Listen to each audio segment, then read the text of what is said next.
Sir ನಮಸ್ತೆ. ನಮಸ್ತೆ. ನಾನು ಪ್ರಶಾಂತ್ ಅಂತ ಸರ್, ಪಬ್ಲಿಕ್ ಇಂಪ್ಯಾಕ್ಟ್ ಚಾನಲ್ ಇಂದ ಮಾತಾಡ್ತಿದ್ದೀನಿ ಸರ್, ಚಿಕ್ಕಮಂಗ್ಳೂರು. ಎಸ್ ಸರ್, ನಮಸ್ಕಾರ. ನಮಸ್ತೆ. ನಿನ್ನೆ ನಿಮ್ಮ Yes. ಕಾರ್ಯಕ್ರಮವನ್ನ ನೋಡಿದ್ರು ಸರ್, ಕಡೂರಿನಲ್ಲಿ ಕಾರ್ಯಕ್ರಮ ಮಾಡಿದ್ರಿ. ಹೌದು. ನಿಮ್ಮ ಒಂದಷ್ಟು ಸ್ಪೀಚ್ ಕೂಡ ಕೇಳಿಸ್ಕೊಂಡು ಎಲ್ಲರೂ ಕೇಳಿಸ್ಕೊಂಡಿದ್ದಾರೆ ಅಂತ ಅಂದ್ಕೊಳ್ತೀನಿ. ಓಕೆ. ಆ ನಂತರ ಒಂದಷ್ಟು ದೊಡ್ಡ ಮಟ್ಟದಲ್ಲಿ ಕಾರ್ಯಕ್ರಮ ಮಾಡಿದ್ರಿ, ಯಾರ್ಯಾರ್ದು ಕಾರ್ಯಕ್ರಮಗಳು ಇತ್ತು. ಆದ್ರೆ ಇದ್ದಕ್ಕಿದ್ದಂತೆ ಆ ಕಾರ್ಯಕ್ರಮ ಮೊಟಕುಗೊಳ್ತು. ಹೌದು. ಏನಕ್ಕೋಸ್ಕರ ಅದನ್ನ ಬಂದ್ ಮಾಡಿದ್ರಿ ಸರ್? ಬಂದ್ ಯಾಕಾಯ್ತು ಅಂತ ಗೊತ್ತಿಲ್ಲ. ನಾನು ಜನಗಳಿಗೋಸ್ಕರ, ಜನಗಳಿಗೆ ಯೂತ್ ಅವೇರ್ನೆಸ್ ಪ್ರೋಗ್ರಾಮ್ ಅಂತ ಮಾಡಿದ್ದೆ. ಜನಗಳಿಗೆ ರಿಯಾಲಿಟಿ ಬಗ್ಗೆ, ಸತ್ಯದ ಬಗ್ಗೆ ಮಾತನಾಡ್ತಿದ್ದೆ. ಸತ್ಯ ಉಳಿಬೇಕು, ದೇಶ ಹಾಗೂ ರಾಜ್ಯ. ಜನತೆ ಬಹಳ ಸಂಕಷ್ಟದಲ್ಲಿದ್ದಾರೆ, ಕಷ್ಟದಲ್ಲಿದ್ದಾರೆ. ಆ ಕಷ್ಟದಿಂದ ಅವ್ರನ್ನ ಹೊರ ತೆಗಿಬೇಕಂತೇಳಿ ಅವ್ರನ್ನ ಉದ್ದೇಶ ಮಾತಾಡ್ತಿದ್ದೆ. ಏನಾಯ್ತೋ ಗೊತ್ತಿಲ್ಲ, ಕೆಲವೊಂದಿಷ್ಟು ಜನ 90% ಜನ ಎಲ್ಲ ಹ್ಯಾಪಿ ಇದ್ರು, ಸಪೋರ್ಟ್ ಮಾಡ್ತಾ ಇದ್ರು, ಖುಷಿಯಾಗಿದ್ರು. ಸ್ವಲ್ಪ ಜನ ಏನೋ ಸ್ವಲ್ಪ ಡ್ರಿಂಕ್ಸ್ ಎಲ್ಲ ಮಾಡಿದ್ರು ಅನ್ಸುತ್ತೆ. ಅಲ್ಲಿಂದ ನಾನ್ ಮಾತಾಡೋದು ಮುಗಿದಾದ್ಮೇಲೆ ನಾನಲ್ಲಿ ಮುಗಿಸಿದ್ರು ಅಂತ ಹೇಳಿದ್ರು ಎಲ್ಲ. ಮಧ್ಯದಲ್ಲಿ ಒಂದು ಸರಿ ಏನೋ ನಿಮ್ಗೊಂದು ಮೆಸೇಜ್ ಕೊಟ್ರು, ನೀವೇನೋ ಮಾತಾಡಕ್ಕಂತ ಹೊರಡ್ತಾ ಇದ್ರಿ, ಅಷ್ಟೊತ್ತಿಗೆ ಅಲ್ಲಿ ಆ ಮಾತನ್ನ ಅಲ್ಲಿಗೆ ಸ್ಟಾಪ್ ಮಾಡಿದ್ರಿ. ಏನ್ ಸರ್? ಏನಿಲ್ಲ, ಈ ತರ ಮಾತಾಡಬಾರ್ದು ಅಂತ ಹೇಳ್ತಾ ಇದ್ರು. ಯಾಕಂತಂದ್ರೆ ನಾನು ಸತ್ಯದ ಪರವಾಗಿದ್ದೀನಿ. ಸತ್ಯ ಗೆಲ್ಲಬೇಕು. ಭಾರತ ದೇಶ 2030ಕ್ಕೆ ಸ್ವರ್ಗವನ್ನಾಗಿ ಮಾಡ್ಬೇಕು, ಜನಗಳಿಗೆ ಎಲ್ಲರಿಗೂ ಖುಷಿ ಪಡ್ಬೇಕಂತ ಹೇಳಿ ನಾನು ಭಾರತ ದೇಶದಾದ್ಯಂತ ಎಲ್ಲ ಕಡೆ ಈ ರೀತಿ ಪ್ರೋಗ್ರಾಮ್ ಅನ್ನು ಮಾಡ್ತಾ ಇದ್ದೀನಿ. ಸುಮಾರು 10 ವರ್ಷದಿಂದ ನಾನು ಕೆಲಸ ಮಾಡ್ತಾ ಇದ್ದೀನಿ. ಇವಾಗ ಕರ್ನಾಟಕದಲ್ಲಿ ಅಂದ್ರೆ ನಾನು ಇಷ್ಟು ವರ್ಷ ಒಳಗಡೆಯಿಂದ ಕೆಲಸ ಮಾಡಿದ್ದೀನಿ. ಒಳಗಡೆ ಅಂದ್ರೆ ಪಬ್ಲಿಕ್ ಅಲ್ಲಿ ಜಾಸ್ತಿ ನಾನು ಕಾಣಿಸ್ಕೊಂಡಿರ್ಲಿಲ್ಲ. ಇವಾಗ ಕಾಣಿಸ್ಕೊತಾ ಇದೀನಿ. ಆ ಸತ್ಯ ಕೆಲವೊಂದಿಷ್ಟು ಜನಗಳಿಗೆ ಆಗ್ತಾ ಇಲ್ಲ. ಯಾಕಂದ್ರೆ ಸತ್ಯ ಯಾವಾಗೂ ಕಹಿಯಾಗಿರುತ್ತೆ. ಆ ಸತ್ಯವನ್ನು ಜನಗಳಿಗೆ ಮುಟ್ಟಿಸುವಂತ ಪ್ರಯತ್ನ ನಾನು ನಡೆಸಿದ್ದೀನಿ. ಜನಗಳಿಗೆ ಏನಾಗಿದೆ, ಜನ ಎಲ್ಲ ಈಗ ಆಟದ ಗೊಂಬೆ ಹಾಕಿದ್ದಾರೆ. ತುಂಬಾ ಜನ ಸಂಕಷ್ಟದಲ್ಲಿ, ತುಂಬಾ ಪ್ರಾಬ್ಲಮ್ ಅಲ್ಲಿ ಇದ್ದಾರೆ. ನನ್ನ ಹತ್ರ ನೂರಾರು ಜನ ಬರ್ತಾ ಇದ್ದಾರೆ, ಅವರ ಕಷ್ಟಗಳನ್ನ ಹಂಚ್ಕೋತಿದ್ದಾರೆ. ಆಮೇಲೆ ರೈತರು ಕೂಡ ತುಂಬಾ ಜನ ನನ್ನ ಹತ್ರ ಬರ್ತಾ ಇದ್ದಾರೆ. ರೈತರು ಬೆಳೆದ ಬೆಳೆಗೆ ಅವ್ರಿಗೆ ಸರಿಯಾದ ರೇಟ್ ಸಿಗ್ತಾ ಇಲ್ಲ. ಆಮೇಲೆ ಯೂತ್ಸ್ ಕೂಡ ಈಗ ಎಜುಕೇಶನ್ ಎಲ್ಲ ಮಾಡ್ತಾ ಇದಾರೆ, PUC ಮಾಡ್ತಾ ಇದಾರೆ, ಡಿಗ್ರಿ ಮಾಡ್ತಾ ಇದಾರೆ. ಮಾಡಾದ್ಮೇಲೆ ಅವರು ಜೀವನವನ್ನೇ ಕಲಿತಾ ಇಲ್ಲ. ಬರೇ ಅವರೆಲ್ಲ ಮಷಿನ್ ತರ ಆಗಿದ್ದಾರೆ. ಪುಸ್ತಕವನ್ನು ಓದಿ ಜಾಬ್ ಮಾಡೋಗೋಸ್ಕರ ಎಜುಕೇಶನ್ ಮಾಡ್ತಾ ಇದ್ದಾರೆ.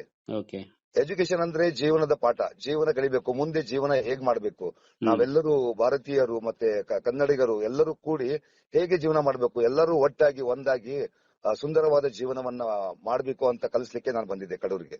ಅದ್ರ ಬಗ್ಗೆ ನಾನು ಮಾತಾಡ್ತಿದ್ದೆ. ಅಂದ್ರೆ ಒಂದಷ್ಟು ಅದೇ ನೀವು ಹೇಳಿದ್ರಿ, ಸತ್ಯ ಕಹಿಯಾಗಿರುತ್ತೆ ಅಂತ ಹೇಳಿ.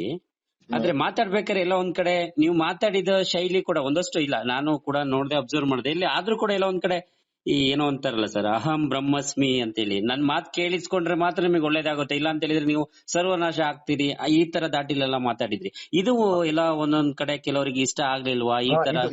ಇದು ಯಾಕೆ ಅಂತಂದ್ರೆ, ಯಾರಿಗೆ ಅಂದ್ರೆ ಇದೆಲ್ಲ ಜನಗಳಿಗೆ ಅಲ್ಲ. ಇದು ಅಲ್ಲಿ ಕಿಡಿಗೇಡಿಗಳು ನನಗೆ ಮಾತಾಡ್ಲಿಕ್ಕೆ ಕೊಡ್ತಾ ಇರ್ಲಿಲ್ಲ.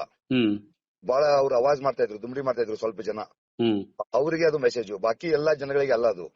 ಎಲ್ಲರನ್ನ ಉದ್ದೇಶಿಸಿ ಮಾತು ನೀವು ಆಡ್ಲಿಲ್ಲ.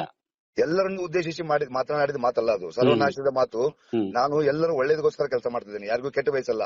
ಅಲ್ಲಿ ನನಗೆ ತುಂಬಾ ಜನ ನಾನು ಮಾತಾಡುವಾಗ ಡಿಸ್ಟರ್ಬ್ ಮಾಡ್ತಾ ಇದ್ರು, ಕೂಗಾಡಿ ಹಾರಾಟ ಮಾಡಿ ನನ್ನ ಮಾತುಗಳನ್ನ ನಿಲ್ಲಿಸುವಂತ ಪ್ರಯತ್ನ ಮಾಡ್ತಾ ಇದ್ರು. ಅದಕ್ಕೆ ಅವ್ರಿಗೆ ನಾನು ಆ ರೀತಿ ಹೇಳಿದೆ. ಅಲ್ಲಾಂದ್ರೆ ಒಂದಷ್ಟು ಜನ ಏನಾದ್ರು ನಿಮ್ಮನ್ನ ಬೇರೆ ರೀತಿ ನೀವೇನಾದ್ರು ರಾಜಕೀಯವಾಗಿ ಏನಾದ್ರು ಇಲ್ಲಿ ಕಡೂರಿಗೆ ಬರ್ತೀರಾ ಅಥವಾ ಈ ತರ ಏನಾದ್ರು ವ್ಯವಸ್ಥೆ? ಯಾಕಂದ್ರೆ ನೀವು ಒಂದ್ ಕಡೆ ಪ್ರಸ್ತಾಪ ಕೂಡ ಮಾಡಿದ್ರಿ, 2028ಕ್ಕೆ ನಾನೇ CM ಆಗ್ಬೇಕಾ, ತೋರ್ಸ್ಬೇಕಾ ನಿಮಗೆ, 224 ಕ್ಷೇತ್ರಗಳಲ್ಲಿ ಬೇಕಾದ್ರೆ ನಾನು ಗೆಲ್ಸ್ಕೊಳ್ತೀನಿ ಅನ್ನೋಂಥದ್ದು. ಇದು ಎಲ್ಲಾದ್ರೂ ಕೆಲವರಿಗೆ ಇವ್ರು ರಾಜಕೀಯವಾಗಿ ಏನಾದ್ರು ಲಾಭ ತಗೊಳ್ತಿದಾರ ಅನ್ನೋದೇನಾದ್ರು ಯೋಚನೆಗೆ ಬಂತ ಅನ್ನುವಂಥದ್ದು? ಆ ರೀತಿ ಏನಿಲ್ಲ. ನಂದು ಒಂದೇ ಉದ್ದೇಶ, ನಾನು ಪ್ರತಿಯೊಬ್ಬರನ್ನು ಪ್ರೀತಿ ಮಾಡುವಂತ ವ್ಯಕ್ತಿ. ನಾನು ಪಕ್ಕಾ ಶಿವಜಿ ಭಕ್ತ ಇದ್ದೇನೆ. ಎಲ್ಲರೂ ಪ್ರೀತಿ ಮಾಡ್ತೇನೆ. ರಾಜಕಾರಣಿಗಳು ಅವರು ಮನುಷ್ಯರೇ, ನಾವು ಮನುಷ್ಯರೇ, ಎಲ್ಲರೂ ಮನುಷ್ಯರಿದ್ದೀವಿ. ಎಲ್ಲರೂ ಕೂಡಿ ಎಲ್ಲ ಜನಗಳಿಗೆ ಒಳ್ಳೇದನ್ನ ಮಾಡಬೇಕು. ಯಾಕಂದ್ರೆ ನಮ್ಮ ದೇಶದಲ್ಲಿ ದುಡ್ಡಿಗೆ ಕಡಿಮೆ ಇಲ್ಲ, ಅನ್ನಕ್ಕೆ ಕಮ್ಮಿ ಇಲ್ಲ, ನೀರಿಗೆ ಕಡಿಮೆ ಇಲ್ಲ. ಎಲ್ಲ ವ್ಯವಸ್ಥಿತವಾಗಿರುವಾಗ ದುಡ್ಡೆಲ್ಲ ಎಲ್ಲಿ ಹೋಗ್ತಾ ಇದೆ, ಏನಾಗ್ತಾ ಇದೆ, ಇದ್ರ ಬಗ್ಗೆ ನಾನು ಮಾತಾಡಿದೆ. ನನಗೆ ರಾಜಕೀಯವಾಗಿ ಬರುವಂತ ಉದ್ದೇಶ ಏನಿಲ್ಲ. ಮಾಡಿದ್ರೆ ಆಗತ್ತೆ, ಈಸಿ ಇದೆ, ಏನ್ ದೊಡ್ಡ ವಿಷಯ ಇಲ್ಲ. ಯಾಕಂದ್ರೆ ನಮ್ದು ಪ್ರಜಾಪ್ರಭುತ್ವ, ಜನಗಳ ಬೆಂಬಲ ಮಾಡಿದ್ರೆ ಯಾರು ಏನೋ ಆಗ್ಬೋದು ಇಲ್ಲಿ. ಇವಾಗ ನಮ್ಮ ದೇಶದ ಪ್ರಧಾನಮಂತ್ರಿಗಳು TMR ಅವರು ಆಗ್ಲಿಲ್ವಾ? ಖಂಡಿತ ಸಂವಿಧಾನ ಅವಕಾಶ ಮಾಡ್ಕೊಟ್ಟಿದೆ ಸರ್. ಹೌದು, ಎಲ್ಲರಿಗೂ ಅವಕಾಶ ಇದೆ, ಮಾಡಬಹುದು. ಯಾಕಂದ್ರೆ ಯಾಕೆ ಆಗ್ಬೇಕು ಅಂತಂದ್ರೆ, ಈಗಿನವರು ಸರಿಯಾಗಿ ಎಲ್ಲವನ್ನ ನಡೆಸ್ಕೊಂಡು ಹೋದ್ರೆ ಯಾರಿಗೂ ತೊಂದರೆನಿಲ್ಲ. ಯಾಕಂದ್ರೆ ಜನಪ್ರತಿನಿಧಿಗಳು ಜನಗಳಿಗೆ ಒಳ್ಳೇದನ್ನ ಬಯಸ್ಬೇಕು, ಮಾಡ್ಬೇಕು. ತುಂಬಾ ಈಸಿ ಇದೆ ಅದು. ಅದು ಈಸಿ ಇದೆ, ಅದನ್ನ ಕಷ್ಟಪಟ್ಟು ಮಾಡೋದು ಏನೂ ಇಲ್ಲ, ಬಹಳ ಈಸಿ ಇದೆ. ಅದನ್ನ ಮಾಡ್ಲಿ ಅಂತ ಅವೇರ್ನೆಸ್ ಮೂಡಿಸ್ತಾ ಇದ್ದೀನಿ. ಈಗ ಅಂದ್ರೆ ಒಂದಷ್ಟು ಜನ ಕೇಳ್ತಾ ಇದ್ರಿ ಸರ್, ಏನ್ ಸಾರ್ವಜನಿಕವಾಗಿ ಚರ್ಚೆ ಆಗ್ತಿದೆ ಆ ಮಾತನ್ನ ನಾನು ನಿಮ್ ಜೊತೆ ಕೇಳ್ತಿದ್ದೀನಿ. ಓಕೆ. ನೀವು ಹುಬ್ಳಿಲಿ ಹುಟ್ಟಿದ್ರಿ, ಬೆಳಗಾವಿಲಿ ಈಗ ಅಲ್ಲಿ ಇದ್ದೀರಿ, ಅಲ್ಲಿ ಒಂದಷ್ಟು ನಿಮ್ದೇ ಆದಂತ ಒಂದು ಶಿವಮ್ಮ ಅಸೋಸಿಯೇಟ್ಸ್ ಅನ್ನುವಂತ ತಂಡವನ್ನ ಕಟ್ಕೊಂಡು ನೀವು ಹೇಳ್ತಾ ಇದ್ದೀರಿ ಒಂದು ಒಳ್ಳೆ ಸಮಾಜವನ್ನ ಕಟ್ಟಬೇಕು, ಅದಕ್ಕೋಸ್ಕರ ನಾನು ಹೆಜ್ಜೆ ಹಾಕ್ತಿದ್ದೀನಿ ಅಂತ ಹೇಳ್ಕೊಂಡು. ಹೌದು. ಅಲ್ಲಿದ್ದವರು ಸಡನ್ ಆಗಿ ಇವತ್ತು ಚಿಕ್ಕಮಗಳೂರು ಜಿಲ್ಲೆಯ ಕಡೂರಿಗೆ ಬಂದು ಒಂದು ಒಳ್ಳೆ ದೊಡ್ಡ ಕಾರ್ಯಕ್ರಮವನ್ನ ಮಾಡ್ತಾರೆ, ಒಂದಷ್ಟು ಸಾವಿರಾರು ಜನಗಳನ್ನ ಸೇರಿಸ್ತಾರೆ, ಡಾಮ್ ಡೂಮ್ ಅನ್ನುವಂತ ಒಂದಷ್ಟು ದೊಡ್ಡ ಕಾರ್ಯಕ್ರಮವನ್ನ ಮಾಡಿ ಸಿನಿ ತಾರೆಯನ್ನ ಕಳಿಸ್ತಾರೆ. ಏನಿದು ಎತ್ತಣ ಸಂಬಂಧ ಅಂತ ಅಂದ್ರೆ ಬೆಳಗಾವಿಯಿಂದ ಇಲ್ಲಿಗೆ ಬಂದು ನೀವು ಕಾರ್ಯಕ್ರಮ ಮಾಡ್ತಿದ್ದೀರಿ, ಏನಾದ್ರು ಅಂದ್ರೆ ಒಂದಷ್ಟು ಜನ ಇರುತ್ತೆ ಏನಾದ್ರು ಉದ್ದೇಶ ಇದೆಯಾ ಅನ್ನುವಂಥದ್ದು, ಅದನ್ನ ನೇರವಾಗಿ ಹೇಳ್ಬೋದು ಅನ್ನುವಂಥದ್ದು ಸರ್. ಏನಿಲ್ಲ, ಕಡೂರ್ ಅಂತ ಅಷ್ಟೇ ಅಲ್ಲ, ಇಡೀ ಕರ್ನಾಟಕ ಮತ್ತೆ ಇದು ದೇಶ ನಮ್ಮದೇ ಇದೆ ಎಲ್ಲ. ನಾವೆಲ್ಲರೂ ಭಾರತೀಯರು, ಕರ್ನಾಟಕ ಎಲ್ಲರೂ, ಕಡೂರು ನಮ್ಮದೇ, ಬೆಳಗಾವಿ ನಮ್ಮದೇ, ಎಲ್ಲವೂ ನಮ್ಮದೇ ಇದೆ. ನಾನು ಜನಗಳನ್ನ ಪ್ರೀತಿ ಮಾಡ್ತೇನೆ, ಜನಗಳನ್ನೇ ದೇವರಂತ ನಂಬಿಕೊಂಡಿದ್ದೀನಿ ನಾನು. ಅವರಿಗೆ ಜೀವನವನ್ನ ಕಲಿಸ್ಲಿಕ್ಕೆ ಯಾರು ಇಲ್ಲ.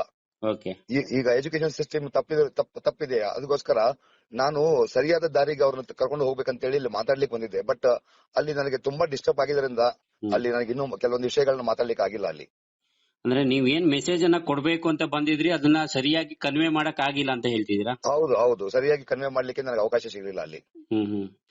ಏನ್ ಸರ್, ಅಂದ್ರೆ ನಾನು ಒಂದು ಜನರಲ್ ಆಗಿ ಕೇಳ್ತೀನಿ. ಈಗ ನಾನು ಅಷ್ಟೇ, ಆಕ್ಚುಲಿ ನಾವು ಚಿಕ್ಕಮಗಳೂರಿನ ಆಗಿರೋದ್ರಿಂದ ನಿಮ್ಮ ಮತ್ತೊಂದಷ್ಟು ಹೋಗಿ ನಿಮ್ಮ ಸ್ಪೀಚ್ ಆದ್ಮೇಲೆ ನಿಮ್ ಬಗ್ಗೆ ಒಂದಷ್ಟು ನೋಡದೆ ಗೊತ್ತಾಯ್ತು, ಒಂದಷ್ಟು ಖುಷಿ ಆಯ್ತು. ನಿಮ್ಮ ಸ್ಪೀಚ್ ಇರ್ಬೋದು, ಬೇರೆ ರೀತಿಯಲ್ಲಿ ನಿಮ್ಮ ಒಂದು ನೀವು ನಡ್ಕೊಂಡ್ ಬಂದಿದ್ದ ದಾರಿನೆಲ್ಲನೂ ಒಂದಷ್ಟು ಅವಲೋಕನ ಮಾಡ್ಕೊಂಡಿದ್ರಿ ಕೆಲವು ಕಡೆ ಎಲ್ಲ, ನಾನು ಅವನ್ನೆಲ್ಲ ಅಬ್ಸರ್ವ್ ಮಾಡಿದೆ. ಜನಗಳಿಗೆ ಗೊತ್ತಿಲ್ಲ ಯಾರಿದು ಶಿವಾನಂದ್ ಅನ್ನುವಂಥದ್ದು. ನಿಮ್ಮ ಬಗ್ಗೆ ಒಂದು ಸ್ಫುಟವಾಗಿ ಹೇಳೋದಾದ್ರೆ ಸರ್. ನಾನು ಶಿವಾನಂದ್ ಎಸ್ ನೀಲಣ್ಣವರ್. ನನಗೆ ಜೀವನವನ್ನು ನಾನು ನನ್ನ ದೇಶಗೋಸ್ಕರ, ನಾನು ಪಕ್ಕ ದೇಶಭಕ್ತ ಇದ್ದೀನಿ. ಮತ್ತೆ ನನಗೆ ದೇಶ ಸೇವೆಯೇ ಈಶ ಸೇವೆ, ಜನಗಳ ಸೇವೆಯೇ ಜನಾರ್ದನ ಸೇವೆ ಅಂತ ತಿಳ್ಕೊಂಡು ಬದುಕ್ತಾ ಇದ್ದೀನಿ. ನನಗೆ ಜನಗಳ ಸೇವೆ ಮಾಡ್ಬೇಕು, ನಾವು ಹುಟ್ಟಿದ್ದಕ್ಕೆ ಸಾರ್ಥಕ ಆಗ್ಬೇಕು. ನಾನು ಸಾಯೋಕ್ಕಿಂತ ಮುಂಚೆ ಜನಗಳಿಗೋಸ್ಕರ ಏನಾದ್ರು ಮಾಡ್ಬೇಕು. 2030ರಲ್ಲಿ ನಮ್ಮ ರಾಜ್ಯ ಹಾಗೂ ನಮ್ಮ ದೇಶವನ್ನ ಸ್ವರ್ಗವನ್ನಾಗಿ ಮಾಡ್ಬೇಕಂತ ಹೇಳಿ ನಾನು ಹೊರಟಿದ್ದೀನಿ. ಬಹಳ ದೊಡ್ಡ ಪ್ರಯತ್ನ ಮಾಡ್ತಾ ಇದ್ದೀನಿ. ನನಗೆ ಕೋಟಿಗಟ್ಟಲೆ ಜನ ಸಪೋರ್ಟ್ ಕೂಡ ಮಾಡ್ತಾ ಇದ್ದಾರೆ. ಕೋಟ್ಯಾಂತರ ಜನ ನಂಗೆ ಸಪೋರ್ಟ್ ಮಾಡ್ತಾ ಇದ್ದಾರೆ. ಉದ್ದೇಶ ಒಂದೇ, ಜನಗಳಿಗೆ ವಿಷಯ ತಿಳಿಬೇಕು.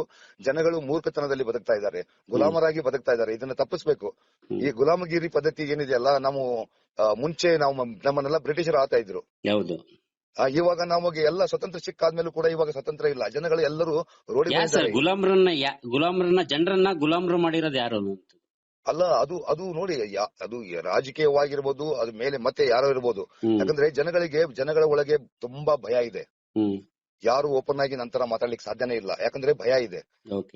ಭಯ ಅಂತೇಳಿ ಭಯದಲ್ಲಿ ಸಿಕ್ಕೊಂಡು ಯಾರು ಯಾರನ್ನು ಏನು ಪ್ರಶ್ನೆ ಮಾಡ್ತಾ ಇಲ್ಲ. ನಮಗೆ ಯಾಕೆ ಬಿಡಪ್ಪ ಅನ್ನುವಂತ ಪರಿಸ್ಥಿತಿ ಬಂದಿದೆ. ಈ ರೀತಿ ಆದ್ರೆ ಬರ್ತಕ್ಕಂತ ಪೀಳಿಗೆಗೆ ನಾವೆಲ್ಲರೂ ಒಂದೇನಾದ್ರೂ ಒಳ್ಳೆ ಸಂಸ್ಕಾರ ಮತ್ತೆ ಒಳ್ಳೆ ದೇಶವನ್ನು ಬಿಟ್ಕೊಡ್ಬೇಕಲ್ಲ. ಹೀಗೆ ಹೋಗಿದ್ರೆ ಬರ್ತಕ್ಕಂತ ಪೀಳಿಗೆ, ನಮ್ಮ ಮಕ್ಕಳಾಗಿರ್ಬೋದು, ರಾಜಕೀಯ ವ್ಯಕ್ತಿಗಳ ಮಕ್ಕಳು ಆಗಿರ್ಬೋದು, ಒಳ್ಳೆ ಬಿಸ್ನೆಸ್ ಮ್ಯಾನ್ ಮಕ್ಕಳು ಆಗಿರ್ಬೋದು, ಎಲ್ಲರಿಗೂ ಒಂದು ಒಳ್ಳೆ ಫ್ಯೂಚರ್ ಅನ್ನ ಬಿಟ್ಕೊಡ್ಬೇಕು ನಾವೆಲ್ಲ. ಖಂಡಿತ ಸರ್. ಇಲ್ಲ ಅಂತಂದ್ರೆ ಈಗ ನೋಡಿ, ನಮ್ದು ಹೆಂಗಂತಂದ್ರೆ ಪ್ರಕೃತಿಯನ್ನ ನಷ್ಟ ಮಾಡ್ತಾ ಇದ್ದಾರೆ. ಪೂರ ಪ್ರಕೃತಿ ಈಗ ಇನ್ನೊಂದ್ ಸ್ವಲ್ಪ ದಿವಸ ಆದ್ರೆ ನಾವೆಲ್ಲರೂ ಆಕ್ಸಿಜನ್ ಮಾಸ್ಕ್ ಹಾಕೊಂಡು ಅಡ್ಡಾಡುವಂತ ಪರಿಸ್ಥಿತಿ ಬರುತ್ತೆ. ಸತ್ಯ. ಇದನ್ನೆಲ್ಲ ತಪ್ಪಿಸ್ಬೇಕು ನಾವು. ನಮ್ಮ ಮಕ್ಕಳಾಗ್ಲಿ ನಿಮ್ ಮಕ್ಕಳಾಗ್ಲಿ ನಾಳೆ ಆಕ್ಸಿಜನ್ ಮಾಸ್ಕ್ ಹಾಕೊಂಡು ಅಡ್ಡಾಡಿದ್ರೆ ಏನ್ ಅರ್ಥ ಇರುತ್ತೆ ಜೀವನಕ್ಕೆ? ಅದು ಬಿಸ್ನೆಸ್ ಆಗ್ಬಿಡುತ್ತೆ. ಆಮೇಲೆ ಆಕ್ಸಿಜನ್ ಮಾರ್ಕೊಂಡು ಅಡ್ಡಾಡೋದು. ಇವಾಗ ಆಧಾರ್ ಕಾರ್ಡ್ ಎಲ್ಲ ನಾವು ಯೂಸ್ ಮಾಡ್ತಾ ಇದ್ದೀವಿ. ಬರ್ತಕ್ಕಂಥ ದಿವಸದಲ್ಲಿ ಪ್ರತಿಯೊಬ್ಬ ವ್ಯಕ್ತಿಗೂ ಚಿಪ್ ಹಾಕ್ಬಿಡ್ತಾರೆ. ಆಮೇಲೆ ಇಂಥ ಜೀವನ ಯಾರಿಗೆ ಬೇಕಾಗಿದೆ? ನಾವು ಎಲ್ಲಿ ಹೋಗ್ತಾ ಜನ ಎಲ್ಲಿ ಈಗ ನಮ್ಮ ಮಾನವೀಯತೆ ಎಲ್ಲಿ ಉಳಿದಿದೆ, ಎಲ್ಲಿ ಹೋಗ್ತಾ ಇದೆ, ಏನ್ ಮಾಡ್ಲಿಕ್ಕೆ ಹೊರಟಿದ್ದಾರೆ? ನಮಗೆ ನಾವು 20 ವರ್ಷ 30 ವರ್ಷದಿಂದ ನಾವೆಲ್ಲ ಎಷ್ಟು ಸುಖವಾಗಿ ಸಂತೋಷದಿಂದ ಇದ್ದೀವಿ ನಾವೆಲ್ಲ. ಇವಾಗ ಜಾತಿ ಧರ್ಮ ಅಂತೇಳಿ ಎಲ್ಲ ಏನಾಗಿದೆ ಗೊತ್ತಾ ನಿಮಗೆ? ಗೊತ್ತಲ್ಲ ನಿಮಗೆ? ಜಾತಿ ಅಂತೇಳಿ ಎಲ್ಲ ಕಚ್ಚಾಟ, ಹೊಡೆದಾಟ ಏನೇನೆಲ್ಲ ಆಗ್ತಾ ಇದೆ ದೇಶ ತುಂಬಾ. ಇದನ್ನ ನಿಲ್ಲಿಸಲಿಕ್ಕೆ ಯಾರು ಒಬ್ರು ಮುಂದೆ ಬರ್ತಾ ಇಲ್ಲ. ಅದಕ್ಕೆ ನಾನು ಮುಂದೆ ಬಂದಿದ್ದೇನೆ. ನನಗೆ ಕೋಟ್ಯಾಂತರ ಜನ ಸಪೋರ್ಟ್ ಕೂಡ ಮಾಡ್ತಾ ಇದ್ದಾರೆ. ಇಲ್ಲ ಸರ್, ನಿಮ್ಮ ಮಾತಲ್ಲಿ ಸ್ಪಷ್ಟತೆ ಇದೆ. ನೀವೇನ ಮಾಡ್ಕೋಬೇಕು, ಏನ್ ಯಾವ ರೀತಿ ಹೋಗ್ಬೇಕು ಅನ್ನೋದೆಲ್ಲ ನೀವು ಒಂದಷ್ಟು ಕ್ಲಾರಿಟಿನ ಕೊಡ್ತಾ ಇದ್ದೀರಿ. ಬಟ್ ಅದು ಯಾವ ತರದಲ್ಲಿ ಹೋಗ್ಬೇಕು ಅನ್ನೋಂಥದ್ದು ಸರ್. ಬರೀ ಯಾಕಂದ್ರೆ ನಾನು ನಿಮಗೆ ಅಂದ್ರೆ ಜನರಲ್ ಆಗಿ ಒಂದಷ್ಟು ಈಗ ನಿಮಗೆ ಗೊತ್ತಿದೆ, ಇದೇ ರೀತಿ ರಾಜಕೀಯ ವ್ಯವಸ್ಥೆನ ಕಂಡು ಉಪೇಂದ್ರ ಅವರು ಸಿನಿಮಾ ನಟರು ಅವರು ಅಷ್ಟೇ ಏನೋ ರಾಜಕೀಯದ ಮೂಲಕ ಮಾಡ್ಬೇಕು ಅಂದ್ಕೊಂಡು ಬಂದ್ರು. ಅದು ನಿಮಗೆ ಗೊತ್ತಿದೆ. ಅದು ಮತ್ತೆ ಅಲ್ಲಿ ಅಂದ್ರೆ ನಾವೇನ್ ಅನ್ಕೊಂಡಿರ್ತೀವಿ ಅದು ಪ್ರಾಕ್ಟಿಕಲಿ ನಮ್ ಗ್ರೌಂಡ್ ಲೆವೆಲ್ ಅಲ್ಲಿ ಅಷ್ಟು ವರ್ಕ್ ಆಗಲ್ಲ ಸರ್. ಹಾಗಾಗಿ ನಿಮಗೆ ಯಾವ ತರದಲ್ಲಿ ಹೋಗ್ಬೇಕು ಅನ್ನೋದು ಐಡಿಯಾ ಇದೆಯಾ ಅನ್ನೋದು ಸರ್? ಹೌದು, ನನಗೆ ಐಡಿಯಾ ಇದೆ. ಈಗ ಜನಗಳಿಗೆ ಒಬ್ಬ ನಾಯಕ ಬೇಕಾಗಿದ್ದಾನೆ.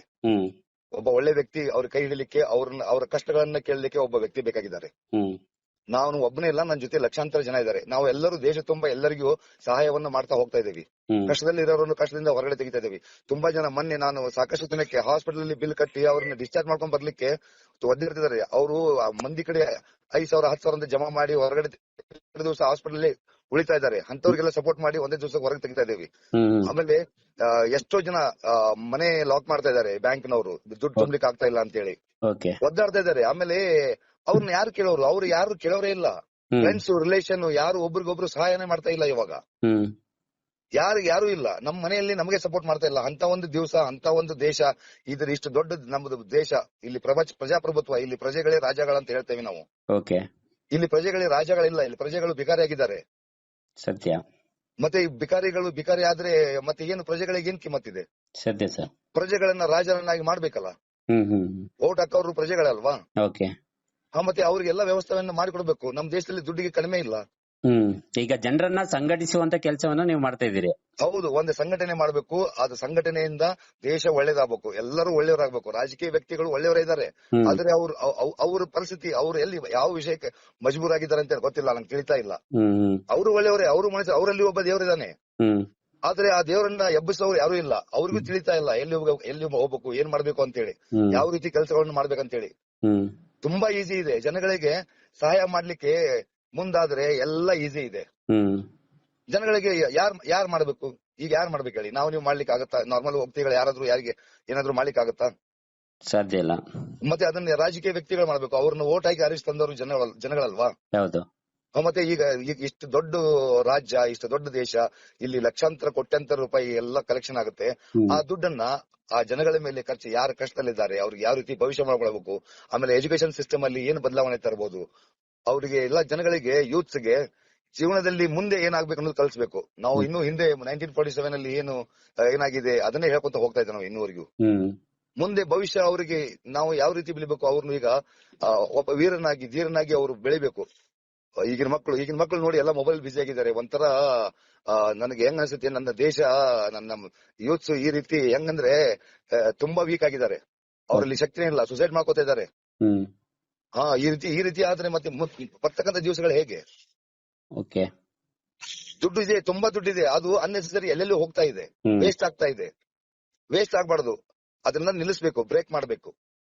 ಸರಿ ಸರ್, ನನಗೆ ಅರ್ಥ ಆಯ್ತು. ಬಟ್ ಅದೇ ಯಾವ ರೀತಿಲಿ ಅಂದ್ರೆ, ಬರೀ ಈಗ ನೀವು ಹೇಳಿದ್ರಿ ಅವರಿಗೆ ಹೇಳ್ತಿದೀವಿ ನಿಮ್ಮಲ್ಲಿ ಯಾವ ರೀತಿ ನಿಮ್ ಶಕ್ತಿ ಏನಿದೆ ಅನ್ನೋದನ್ನ ತೋರ್ಸ್ಕೊಳ್ತಿದೀವಿ, ಸಹಾಯ ಮಾಡ್ತಾ ಇದೀವಿ, ಅವೆಲ್ಲ ಹೇಳ್ಬಿಟ್ಟು ನಿಮಗೆ ಜನರಲ್ಲೇ ಗೊತ್ತಿದೆ. ನೀವು ನಿನ್ನೆ ಮಾತಾಡ್ಬೇಕಾದ್ರೆ ಒಂದಷ್ಟು ಅಂಶಗಳನ್ನ ಪಾಯಿಂಟ್ ಔಟ್ ಮಾಡಿದ್ರಿ. ನೀವು ಬರೀ ಎಲೆಕ್ಷನ್ ಅಲ್ಲಿ ದುಡ್ಡು ಇಸ್ಕೊಳ್ತೀರಿ, ರೊಕ್ಕ ಅಂತ ಇದ್ ಮಾಡ್ತೀರಿ, ಇನ್ನೆಲ್ಲಿ ಅಂತ. ಹೀಗಾಗಿ ಒಂದ್ ರೀತಿಯಾಗಿ ನೋಡ್ಬೇಕಾದ್ರೆ ನಮ್ಮ ಸಿಸ್ಟಮ್ ಎಂಟೈರ್ ಕರಪ್ಟಿವ್ ಆಗಿರುವಂತದ್ದು. ಎಸ್ಪೆಷಲಿ ರಾಜಕೀಯ ವ್ಯಕ್ತಿಗಳು ತೊಡಸ್ಕೊಂಡಂತರು ಎಲ್ಲರೂ ಅಂತಲ್ಲ, ಬಹುತೇಕರು ಕರಪ್ಷನ್ ಅಲ್ಲಿ ಪಾಲ್ಗೊಂಡಿದ್ದಾರೆ. ಜನಗಳು ಅಷ್ಟೇ, ಅವರು ವೋಟಿಗೆ ಹೋದಂತ ಸಂದರ್ಭದಲ್ಲಿ ದುಡ್ಡು ಕೊಡ್ತಾರೆ, ನೆಕ್ಸ್ಟ್ ಅವ್ರು ಕೆಲಸ ಮಾಡ್ಕೊಳ್ಳೋ ಸಂದರ್ಭದಲ್ಲಿ ಕೆಲಸ ಮಾಡ್ಕೊಡಲ್ಲ. ಯಾಕಂತ ಹೇಳಿದ್ರೆ ಅವರಿಗೆ ಬೇರೆ ಬೇರೆ ರೀತಿಯಲ್ಲಿ ತುಂಬಾ ಕರಪ್ಷನ್ ನಮ್ಮಲ್ಲಿ ಇದೆ. ಇದನ್ನೆಲ್ಲ ಸಡನ್ ಆಗಿ ಕಂಟ್ರೋಲ್ ಮಾಡ್ಕೊಳ್ಳಕ್ಕೆ ತುಂಬಾ ಕಷ್ಟ ಇದೆ ಸರ್. ಹಾಗಾಗಿ ಕೇಳ್ತಿರೋಂಥದ್ದು, ಜನರನ್ನ ನೀವು ಯಾವ ರೀತಿಯಾಗಿ ಸಂಘಟಿಸ್ತಿದ್ದೀರಾ ಈ ದಿಕ್ಕಿನಲ್ಲಿ.